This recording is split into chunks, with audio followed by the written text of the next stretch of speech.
Hi everyone, it's Heather from New World Garden Tour. Just wanted to say a big thank you to everyone. We are so amazed at the support we've had for this new channel and have been having a whole lot of fun making videos for you to see and enjoy. And thanks for your comments, and we're so happy to have people subscribing and liking the videos. And if you have any ideas of videos you would like to see, of any ideas that you think would be interesting, let us know and we'll try to provide that for you. Thank you so much, and we'll hopefully see you again soon. So I'm going to take you on a tour of what things are looking like right now. This crocosmia has just started to come out.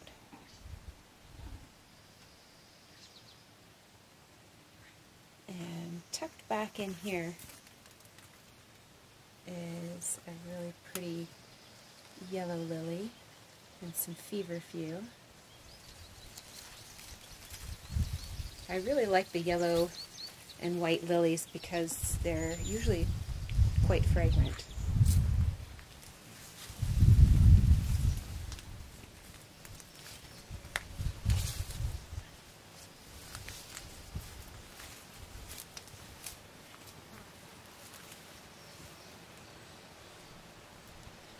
So right here I've got a nice red lily with an orange throat.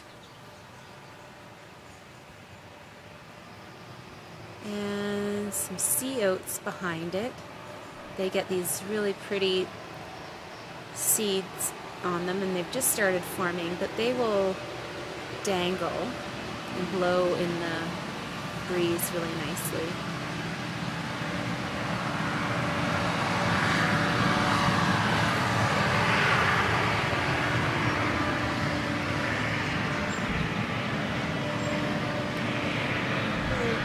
Red dahlia just starting to bloom here.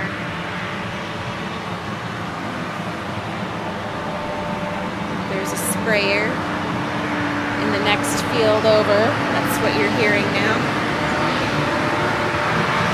There's this canna that's way taller than me. Back there. And some big purple and white dahlias going to bloom behind there. And here's one of our fig trees. The figs last the winter, but we don't have long enough growing season to get fruit. We get little tiny starts of fruit, but it never amounts to anything edible, unfortunately.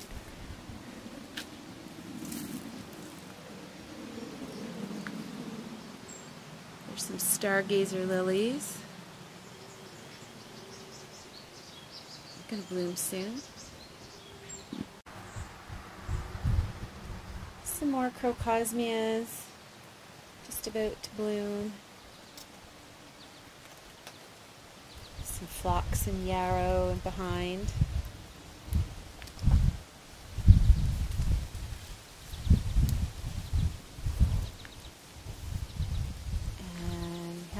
Friend in here.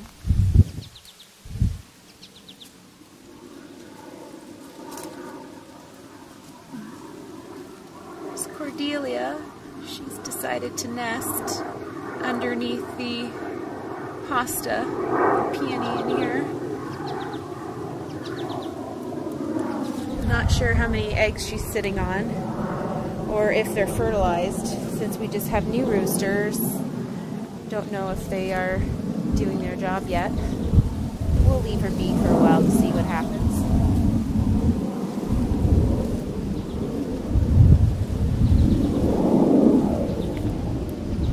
Little calla lily. Nothing, no blooms on it right now.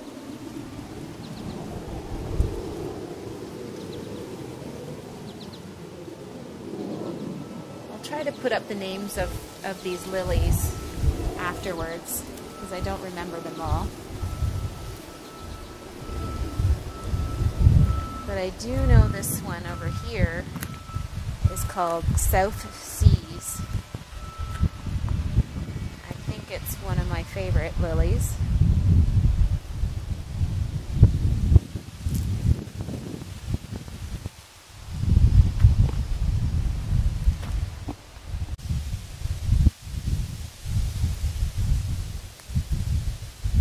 This one is so dark, it's almost chocolatey purple color.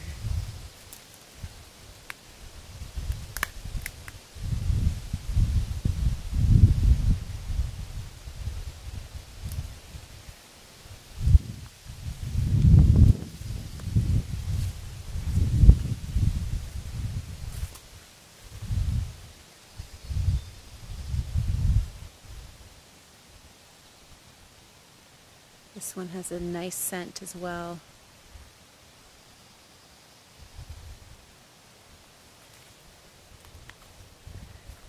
This is my only candy stripe phlox. It's my fanciest phlox. It was here when we bought the house. I just think it's really fun.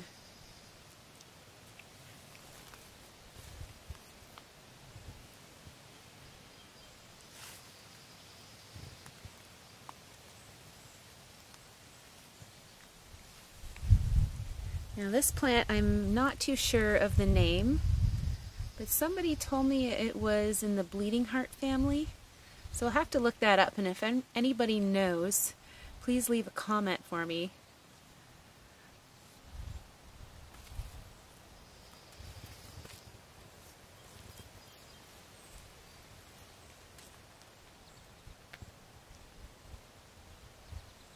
So in this front bed I have mostly light colored lilies.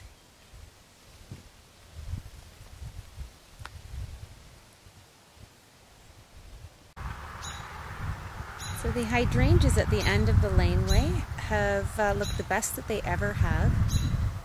I've never watered them, and I fertilized them last week for the first time ever. I try not to do too much with the plantings at the end of the lane, so hopefully they can hold their own.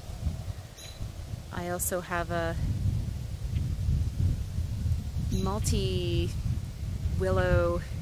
structure here that I'm going to do a little bit more work on. I had tried to weave it when I planted the poles. The wind is so strong here that it tore them apart, so there's one section here that's still bound together, and I'm going to bring them all together and tie them up, and hopefully that they'll be stronger together and stay nice. And in the springtime I'll come in and I'll cut off a lot of these side shoots and then plant those, and I'll have a whole bunch of new willow that I can make some structures with. So here we are at the front of the property, just along the roadside, and I like to have a nice display of flowers that people can see on their way by.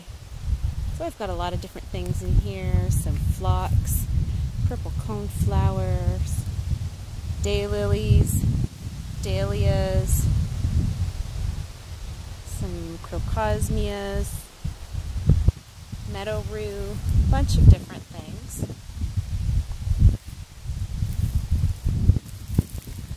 This is a nice, really large daylily. Has a lovely fragrance as well. And it looks nice with the phlomis in behind. It's lost the yellow portion to its flower, and we're just left with these really nice chartreuse pom-poms.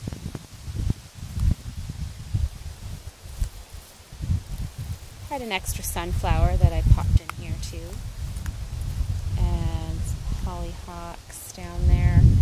They're pretty new. I don't know if they'll bloom this year, probably next year. I had trouble finding this Fireglow euphorbia, and I finally found some at the Stratford Festival and was lucky enough to get a little cutting from them. Now this lily is super tall, just going to bloom in probably 2 or 3 days. So we'll have to revisit that one.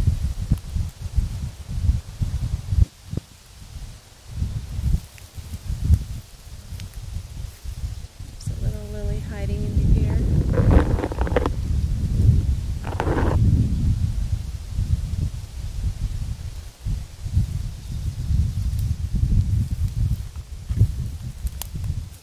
Now I think this is the largest daylily that I have.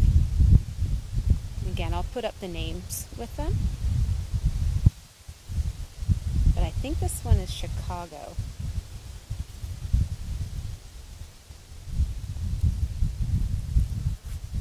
Some coreopsis. That's nice and wavy in the wind.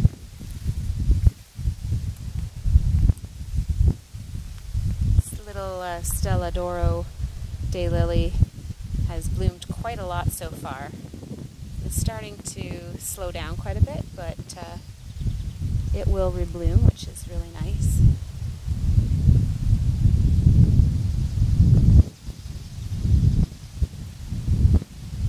This phlox has got a nice purpley tinge to it.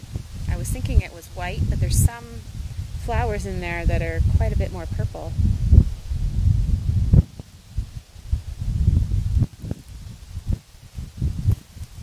Lilies have pretty much had it. The lily beetle's been on them.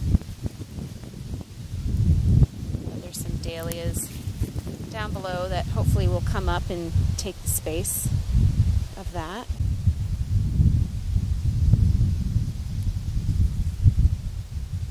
This is a pretty two-toned lily.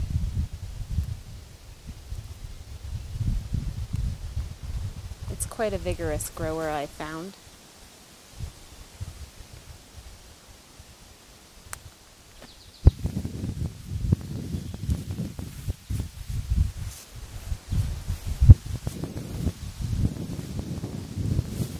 White lilies are just finishing up too, but they've been really lovely. Okay, so we'll head on down to the pond garden to see what flowers are out there. I know there's a bunch of lilies happening right now. I do really like the traditional orange lilies that are more wild around here. They can be a little invasive, but fairly easy to get out. Now the meadow around here is still looking good. I think though it probably will need to be cut in a couple weeks.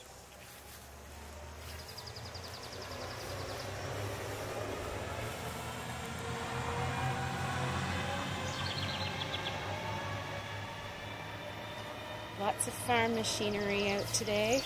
There goes another sprayer.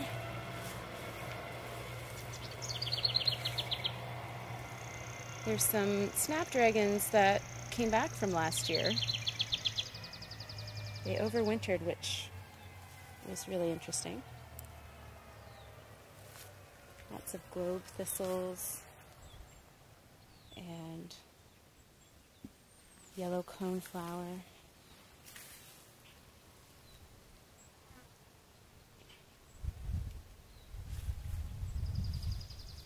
I will be moving this heuchera. I keep trying to make it work here, but it's just too sunny. I've got some grasses that I'm going to replace that with.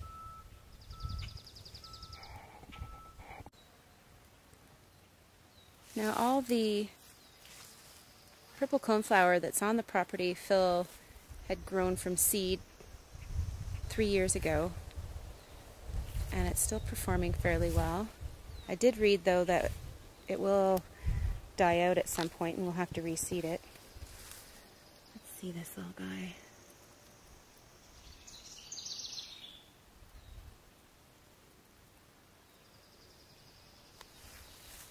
There's some Liatris looking a little wilty in the heat of the day.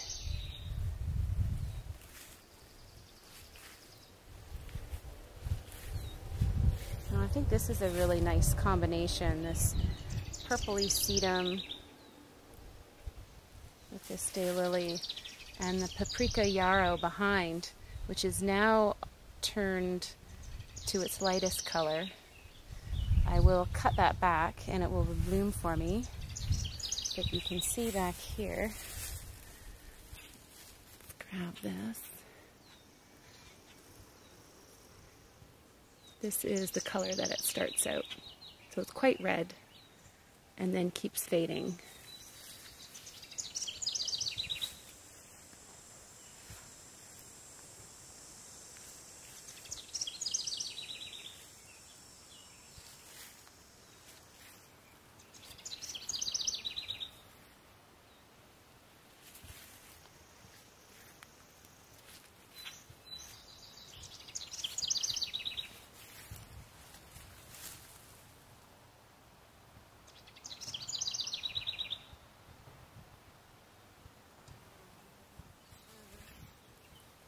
I'm very excited to be getting some hollyhocks this year. It's been a few years since I've had some flowering. There's a bunch of babies in here too, so hopefully next year we'll have some more too. The Liatris is looking a little wilty. Really don't like to water too much out here, but I might have to do it. Lots of bee balm.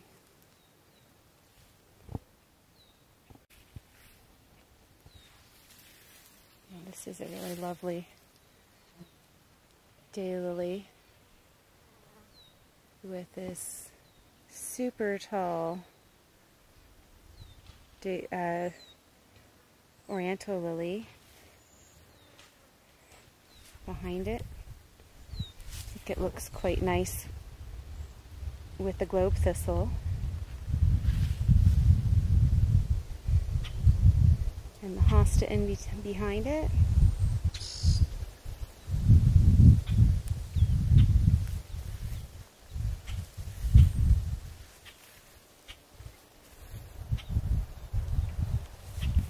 One little astilbe there.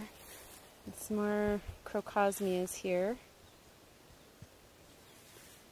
And a zebra grass in behind. And I planted the backside of the dam wall with the orange daylilies, and they've done really well in here. This is the only place where the lavender seems to like to grow on the property. It has really good drainage here.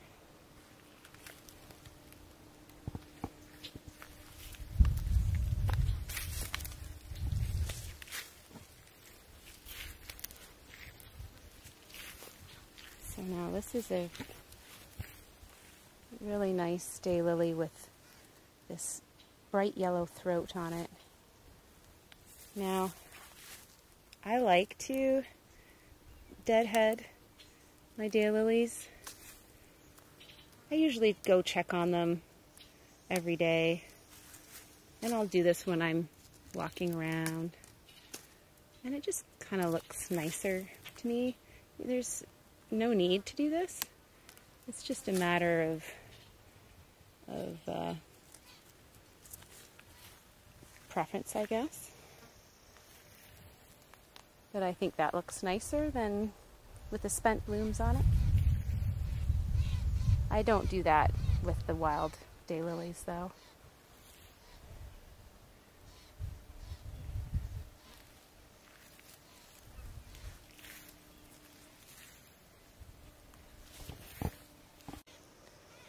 So I thought I'd show you our pawpaw trees.